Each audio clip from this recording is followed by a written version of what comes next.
শ্ৰদ্ধাৰ সাংবাদিক বন্ধুসকল, আজি এই নিৰ্বাচনী সময়তো আপোনালোকে মোৰ আহ্বানত যি খন্তেক সময় আহি আজি মোৰ সাংবাদিক মেল উপস্থিত থাকে বহুত বহুত ধন্যবাদ। আৰু ইয়াৰ লগতে সমগ্ৰ অসমবাসীকে মই ভাৰতবাসীকে আগন্তুক যি লোকসভা নিৰ্বাচনত নিজৰ ভোটাধিকাৰ সাব্যস্ত কৰাৰ কাৰণে গণতান্ত্ৰিক অধিকাৰটো আহ্বান জনাইছোঁ। আজি অনিচ্ছাকৃতভাৱে হ'লেও দুটামান কথা কোৱাৰ কাৰণে আজি এই সাংবাদিক মেল মই আয়োজন কৰিছোঁ।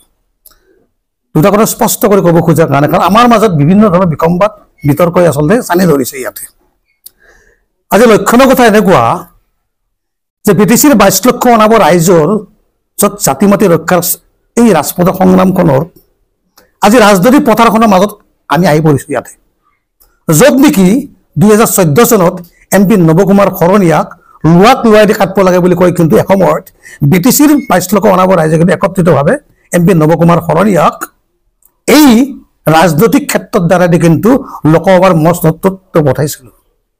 কিন্তু দুখ আৰু পৰিতাপৰ কথা যে 2014 চনৰ পৰা 2024 চনলৈকে কিন্তু MP নৱকুমাৰ শৰণীয়াৰ উপস্থিতিয়ে BTCত বসবাস কৰা 22 লক্ষ অনাবৰ ৰাইজৰ কিন্তু জাতি হওক, মাটি হওক, ভাষা হওক আৰু সংস্কৃতিৰ যিয়াক আমাৰ ফাণ্ডামেণ্টেল ৰাইট, যিটো আমাৰ অধিকাৰ, এইখিনি সাব্যস্ত কিন্তু হোৱা আমি দেখা নাপালোঁ। যাৰ বিনিময়ত আজি 2024 চনত MP নৱকুমাৰ শৰণীয়াৰ সন্মুখত থকাৰ পিছতো অৱৰ সুৰক্ষা সমিতিয়ে আজি মোক জন দাস ওৰফে জ্যোতিষ কুমাৰ দাসক আজি 1 নং ককাই লোকসভা সমষ্টিৰ প্ৰক্ষেপ কৰিছে। এতিয়া প্ৰথম কথা এনেকুৱা, আজি বিগত দিনত যোৱা 2003 চনৰ পৰা 17 বছৰ হাগ্ৰা মহিলাৰ নেতৃত্বত চলা BBF চৰকাৰে কিন্তু এই BTCৰ 22 লক্ষ অনাবৰ ৰাইজৰ কাৰণে কিন্তু আমি যি মাটিৰ সমস্যাত ভুগি আছিলোঁ সেই সমস্যাখিনি কিন্তু সম্পূৰ্ণভাৱে অৱজ্ঞা কৰিলে। য'ত আমাৰ ভাষাখিনি কিন্তু প্ৰতিটো মুহূৰ্ততে কিন্তু শেষ কৰি দিলে। য'ত আমাৰ চাকৰি বাকৰিৰ পৰা ডেকা শক্তি হওক, য়ং জেনেৰেশ্যন ভৱিষ্যত কিন্তু অন্ধকাৰত ঠেলি দিলে।